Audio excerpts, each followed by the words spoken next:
ओम शांति। आज 11 अप्रैल 2025 के साकार मधुरमा वाक्य हैं मधुबन से।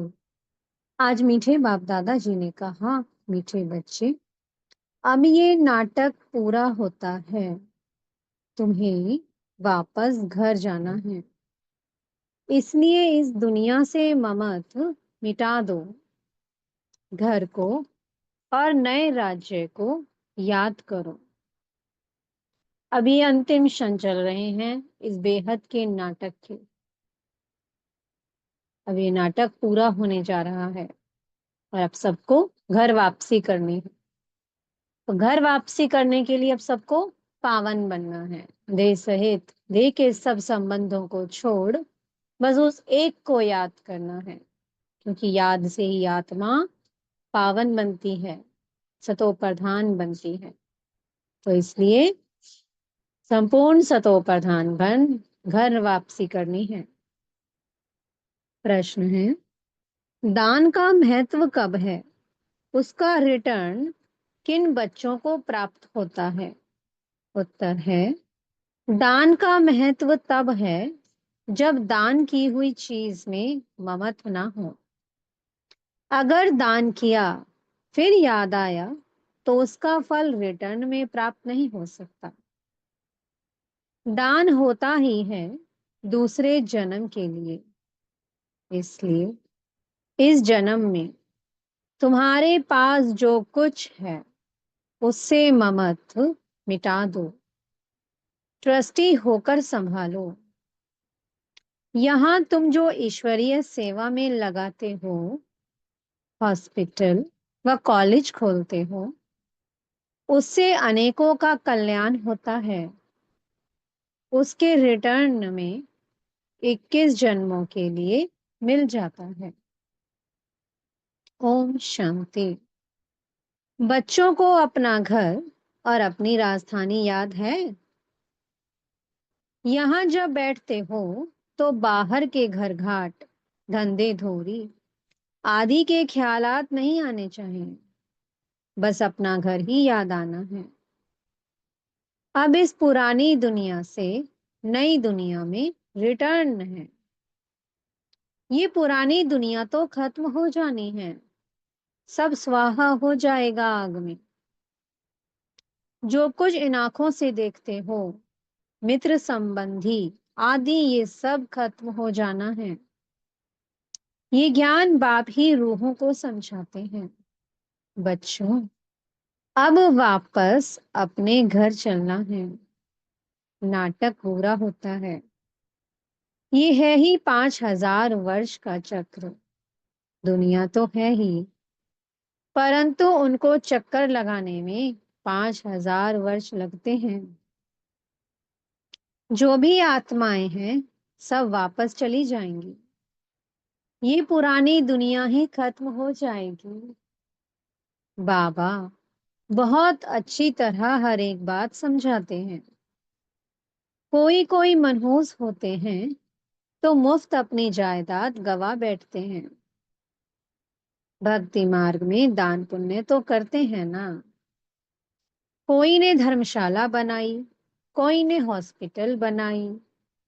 बुद्धि में समझते हैं इनका फल दूसरे जन्म में मिलेगा। बिगर कोई आश, अनासक्त हो कोई करे, ऐसा होता नहीं है कि किसी को कोई फल की इच्छा नहीं, कोई आसक्ति नहीं। बाबा ने कहा ऐसा कोई होता नहीं है।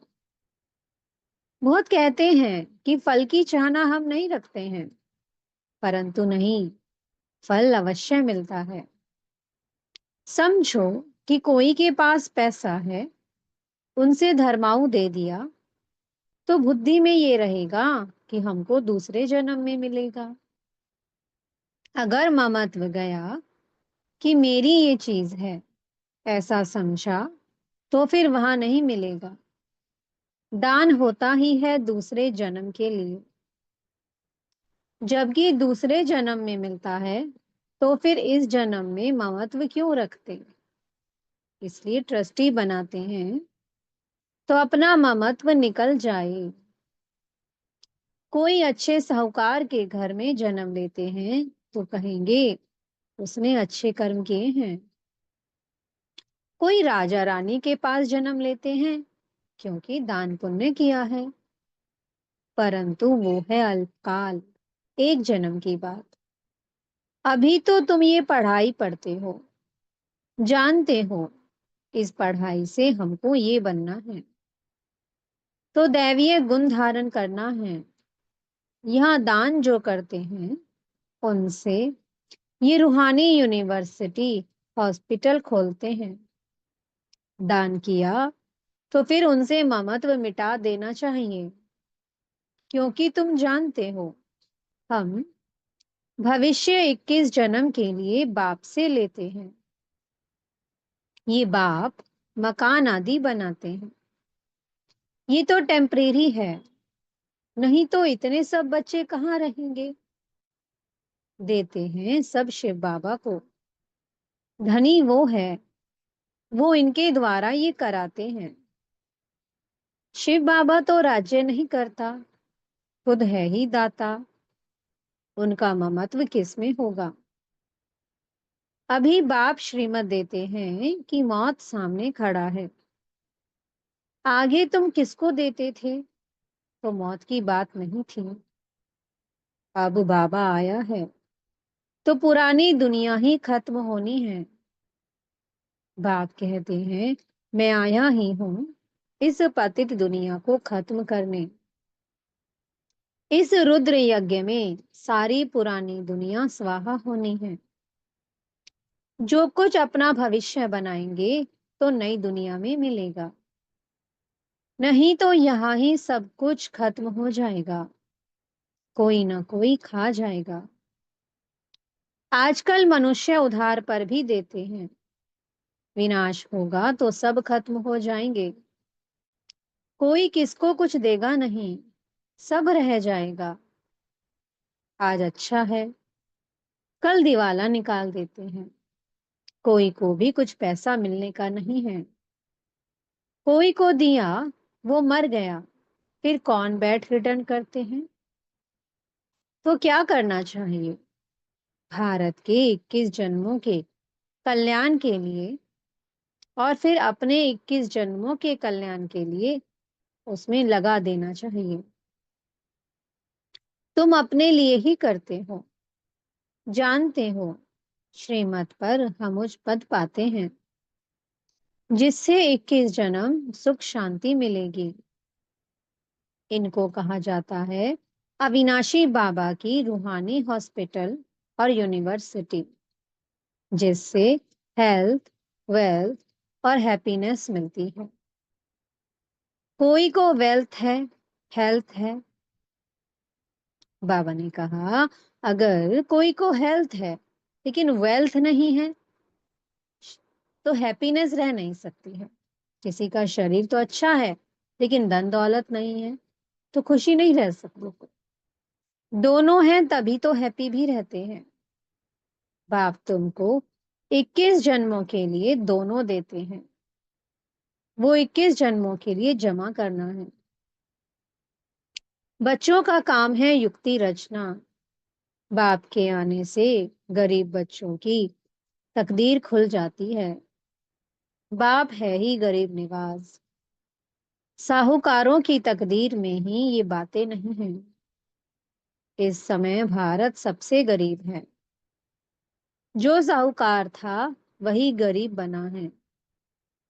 इस समय सब पाप आत्माएं हैं। जहां पुण्य आत्मा है वहां पाप आत्मा एक भी नहीं है। वो है सतयुग, सतो प्रधान, और ये है कलयुग, तमो प्रधान। तुम अभी पुरुषार्थ कर रहे हो सतो प्रधान बनने का। बाप तुम बच्चों को स्मृति दिलाते हैं तो तुम समझते हो कि बरोबर हम ही स्वर्गवासी थे। फिर हमने 84 जन्म लिए हैं, बाकी 84 लाख योनियां तो गपोड़ा है। क्या इतना जन्म जानवर योनि में रहे। बाबा ने कहा क्या इतने जन्म जानवर जोनी में रहे। ये पिछाड़ी का मनुष्य का मर्तबा है। क्या अब वापस जाना है? पिछाड़ी का मनुष्य क्या बन चुका है अब? जानवर मिसली तो बन चुका है। अब बाप समझाते हैं, मौत सामने खड़ा है। 40-50 हजार वर्ष है नहीं। मनुष्य तो बिल्कुल घोर अंधियारे में है। इसलिए कहा जाता है पत्थर बुद्धि। अभी तुम पत्थर बुद्धि से पारस बुद्धि बनते हो। ये बातें कोई सन्यासी आदि थोड़ी बता सकते हैं। अब तुमको बाप स्मृति दिलाते हैं कि वापस जाना है। जितना हो सके अपना बैगेज ट्रांसफर कर दो। बाबा, ये सब लो। हम सतयुग में 21 जन्म के लिए पालेंगे। ये बाबा भी तो दान पुण्य करते थे। बहुत शौक था। व्यापारी लोग 2 पैसा धर्माऊ निकालते हैं। बाबा 1 आना निकालते थे। कोई भी आए तो दरवाजे से खाली ना जाए। अभी भगवान सम्मुख आए हैं। ये किसको पता नहीं है। मनुष्य दान पुण्य करते करते मर जाएंगे, फिर कहाँ मिलेगा? पवित्र बनते नहीं, बाप से प्रीत रखते नहीं। बाप ने समझाया है, यादव और कौरवों की है विनाश काले विपरीत बुद्धि। पांडवों की है विनाश काले प्रीत बुद्धि। यूरोप वासी सब यादव हैं जो मूसल आदि निकालते रहते हैं। शास्त्रों में तो क्या क्या बातें लिखती हैं। ढेर शास्त्र बने हुए हैं ड्रामा प्लान अनुसार। इसमें प्रेरणा आदि की बात नहीं है। प्रेरणा माना विचार। बाकी ऐसे थोड़े ही बाप प्रेरणा से पढ़ाते हैं। बाप समझाते हैं ये भी एक व्यापारी था। अच्छा नाम था। सभी इज्जत देते थे। बाप ने प्रवेश किया और इसने गाली खाना शुरू कर दी। शिव बाबा को जानते नहीं, ना उनको गाली दे सकते हैं। गाली ये खाते हैं। श्री कृष्ण ने कहा ना, मैं नहीं माखन खायो। ये भी कहते हैं काम तो सब कुछ बाबा का है, मैं कुछ नहीं करता हूँ। जादूगर वो है, मैं थोड़े ही हूँ। मुफ्त में इनको गाली दे देते हैं। हमने कोई को भगाया क्या? किसको भी नहीं कहा कि तुम भाग कर आओ। हम तो वहां थे, या पे ही भाग आए। मुफ्त में दोष डाल दिया है। कितनी गाली खाई, क्या क्या बातें शास्त्रों में लिख दी हैं। बाप समझाते हैं ये फिर भी होगा। ये है सारी ज्ञान की बात। कोई मनुष्य ये थोड़ी कर सकता है। सो भी ब्रिटिश गवर्नमेंट के राज्य में कोई के पास इतनी कन्याएं माताएं बैठ जाएं, कोई कुछ कर ना सके। कोई के संबंधी आते थे तो एकदम भाग लेते थे।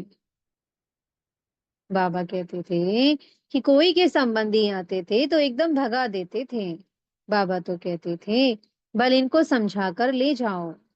मैं कोई मना थोड़ी करता हूँ। परंतु किसकी हिम्मत नहीं होती थी। बाप की ताकत थी ना। Nothing new. ये फिर भी सब होगा। गाली भी खानी पड़े। द्रौपदी की भी बात है। ये सब द्रौपदियां और दुशासन हैं। एक की बात नहीं थी। शास्त्रों में ये गपोड़े किसने लिखे? बाप कहते हैं ये भी ड्रामा में पार्ट है। आत्मा का ज्ञान ही कोई में नहीं है।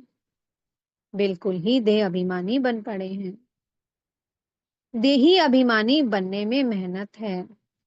रावण ने बिल्कुल ही उल्टा बना दिया है। अब बाप सुलटा बनाते हैं। देही अभिमानी बनने से स्वतः स्मृति रहती है कि हम आत्मा हैं और ये देह बाजा है बजाने के लिए। ये स्मृति भी रहती तो दैवीय गुण भी आते जाते हैं। तुम किसको दुख भी नहीं दे सकते हो। भारत में ही इन लक्ष्मी नारायण का राज्य था। 5000 वर्ष की बात है। अगर कोई लाखों वर्ष कहते हैं तो घोर अंधियारे में है। ड्रामा अनुसार जब समय पूरा हुआ है तब बाप फिर से आया है। अब बाप कहते हैं हमारी श्रीमत पर चलो। मौत सामने खड़ा है। फिर अंदर की जो कुछ आश है वो रह जाएगी। मरना तो है जरूर। ये वही महाभारत लड़ाई है। जितना अपना कल्याण कर सको उतना अच्छा है। नहीं तो तुम हाथ खाली जाएंगे। सारी दुनिया हाथ खाली जानी है। सिर्फ तुम बच्चे भर तो हाथ अर्थात धनवान हो जाते हो। इसमें समझने की बड़ी विशाल बुद्धि चाहिए। कितने धर्म के मनुष्य हैं। हर एक की अपनी एक्ट चलती है। एक की एक्ट ना मिले दूसरे से। सबके फीचर्स अपने अपने हैं। कितने सारे फीचर्स हैं। ये सब ड्रामा में नूंद है। वंडरफुल बातें हैं ना। अब बाप कहते हैं अपने को आत्मा समझो। हम आत्मा 84 का चक्कर लगाते हैं। हम आत्मा इस ड्रामा में एक्टर हैं। इनसे हम निकल नहीं सकते। मोक्ष पा नहीं सकते हैं। फिर ट्राई करना भी फालतू है। बाप कहते हैं ड्रामा से कोई निकल जाए और दूसरा कोई ऐड हो जाए ये हो नहीं सकता है। इतना सारा ज्ञान सबकी बुद्धि में रह नहीं सकता है। सारा दिन ऐसे ज्ञान में रमन करना है। एक घड़ी आधी घड़ी ये याद करो। फिर उनको बढ़ाते जाओ। 8 घंटा बस फुल सर्विस करो। आराम भी करो। इस रूहानी गवर्नमेंट की सर्विस में भी टाइम दो। तुम अपनी ही सर्विस करते हो। ये है मुख्य बात। याद की यात्रा में रहो। बाकी ज्ञान से उच्च पद पाना है। याद का अपना पूरा चार्ट रखो। ज्ञान तो सहज है। जैसे बाप की बुद्धि में है कि मैं मनुष्य सृष्टि का बीज रूप हूँ। इनके आदि मध्य अंत को जानता हूँ। हम भी बाबा के बच्चे हैं। बाबा ने ये समझाया है कि कैसे ये चक्र फिरता है। उस कमाई के लिए भी तुम 8-10 घंटा देते हो ना। अच्छा ग्राहक मिल जाता है तो रात को कभी उबासी नहीं आती है। उबासी दी तो समझा जाता है कि ये थका हुआ है। बुद्धि कहाँ बाहर भटकती होगी। सेंटर्स पर भी बड़ा खबरदार रहना है। जो बच्चे दूसरों का चिंतन नहीं करते हैं अपनी पढ़ाई में ही मस्त रहते हैं। उनकी उन्नति सदा होती रहती है। तुम्हें दूसरों का चिंतन कर अपना पद भ्रष्ट नहीं करना है। Hear no evil, see no evil, talk no evil। कोई अच्छा नहीं बोलता है तो एक कान से सुन दूसरे से निकाल दो। हमेशा अपने को देखना चाहिए ना कि दूसरों को। अपनी पढ़ाई नहीं छोड़नी चाहिए। बहुत ऐसे रूट पड़ते हैं आना बंद कर देते हैं फिर आ जाते हैं। नहीं आएंगे तो जाएंगे कहाँ। स्कूल तो एक ही है। अपने पैर पर कुल्हाड़ा नहीं लगाना है। तुम अपनी पढ़ाई में मस्त रहो। बहुत खुशी में रहो। भगवान पढ़ाते हैं। बाकी क्या चाहिए। भगवान हमारा बाप टीचर सदगुरु है। उनसे ही बुद्धि का योग लगाया जाता है। वो है सारी दुनिया का नंबर 1 माशुक जो तुमको नंबर 1 विश्व का मालिक बनाते हैं। बाप कहते हैं तुम्हारी आत्मा बहुत पतित है। उड़ नहीं सकती। पंख कटे हुए हैं। रावण ने सभी आत्माओं के पंख काट दिए हैं। शिव बाबा कहते हैं मेरे बिगर कोई पावन बना नहीं सकता है। सब एक्टर्स यहाँ हैं। वृद्धि को पाते रहते हैं। वापस कोई जाते नहीं। अच्छा मीठे मीठे सी कीलधे बच्चों प्रति माता पिता बाप दादा का याद प्यार और गुड मॉर्निंग। रूहानी बाप की रूहानी बच्चों को नमस्ते। हम रूहानी बच्चों की मीठे मीठे रूहानी बाप दादाजी को बहुत बहुत याद प्यार गुड मॉर्निंग और नमस्ते। धारणा के लिए मुख्य सार है। पहला पॉइंट, स्वयं के चिंतन और पढ़ाई में मस्त रहना है, दूसरों को नहीं देखना है। अगर कोई अच्छा नहीं बोलता है तो एक कान से सुन दूसरे से निकाल देना है। रूठ करके पढ़ाई नहीं छोड़नी है। दूसरा पॉइंट है, जीते जी सब कुछ दान करके अपना ममत्व मिटा देना है। पूरा विल कर ट्रस्टी बन हल्का रहना है। देही अभिमानी बन सर्वदैवीय गुण धारण करने हैं। मीठे सदगुरु जी वरदान दे रहे हैं।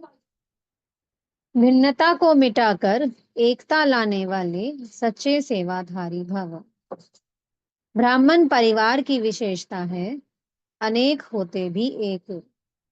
आपकी एकता द्वारा ही सारे विश्व में एक धर्म एक राज्य की स्थापना होती है। इसलिए विशेष अटेंशन देकर भिन्नता को मिटाओ और एकता को लाओ, तब कहेंगे सच्चे सेवाधारी। सेवाधारी स्वयं प्रति नहीं लेकिन सेवा प्रति होते हैं। स्वयं का सब कुछ सेवा प्रति स्वाहा करते हैं। जैसे साकार बाप ने सेवा में हड्डियां भी स्वाहा की, ऐसे आपकी हर कर्मेंद्रियों द्वारा सेवा होती रहे। स्लोगन है, परमात्म प्यार में खो जाओ तो दुखों की दुनिया भूल जाएगी। अव्यक्त इशारे हैं। कंबाइंड रूप की स्मृति से सदा विजयी बनो। सदा स्मृति रखो कि कंबाइंड थे, कंबाइंड हैं और कंबाइंड रहेंगे। कोई की ताकत नहीं जो अनेक बार के कंबाइंड स्वरूप को अलग कर सके। प्यार की निशानी है कंबाइंड रहना। ये आत्मा और परमात्मा का साथ है। परमात्मा तो कहाँ भी साथ निभाता है और हर एक से कंबाइंड रूप से प्रीत की रीति निभाने वाला है। तो सदा कंबाइंड स्वरूप में रहना है। वही है सच्चा सच्चा साथी जो सच्ची सच्ची प्रीत निभाता है। ओम शांति। बहुत बहुत शुक्रिया प्यारे प्यारे हमारे मीठे मीठे बाप दादाजी का। ओम शांति।